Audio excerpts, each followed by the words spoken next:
সালে পশ্চিমবঙ্গ বিধানসভা নির্বাচন ঘিরে এখন সবথেকে বড় রাজনৈতিক আলোচনার বিষয় হয়ে উঠেছে বিজেপির শপথ গ্রহণ অনুষ্ঠান এবং এই অনুষ্ঠানের জন্য 28শে বৈশাখ তারিখটিকে বেছে নেওয়া।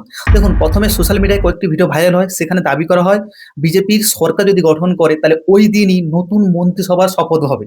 এরপরই রাজনৈতিক মহলে শুরু হয় জোর আলোচনা। অনেকেই বলতে শুরু করে এই তারিখটি বেছে নেওয়ার পেছনে শুধু প্রশাসনিক কারণ নয়, বরং রয়েছে সাংস্কৃতিক এবং রাজনৈতিক বার্তা। তারপরে সামনে আসে আরও এক বড় তথ্য, 28শে বৈশাখ সময়টা পড়েছে রবীন্দ্র জয়ন্তীর আবহের মধ্যে।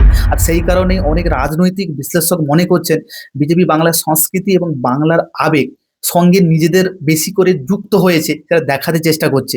কারণ বহুদিন ধরে পশ্চিমবঙ্গের রাজনীতিতে বাঙালি সংস্কৃতি বনাম বহিরাগত রাজনীতি নিয়ে বিতর্ক চলে আসে।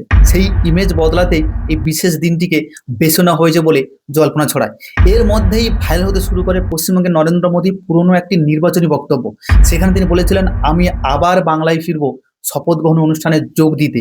সেই ভিডিও নতুন করে ছড়িয়ে পড়ে বিজেপির সমর্থকদের উচ্ছ্বাস অনেকটাই বাড়তে থাকে। অন্যদিকে বিরোধীরা দাবি করতে শুরু করে এটা শুধু আবেগকে ব্যবহার করে রাজনৈতিক বার্তা দেওয়ার চেষ্টা।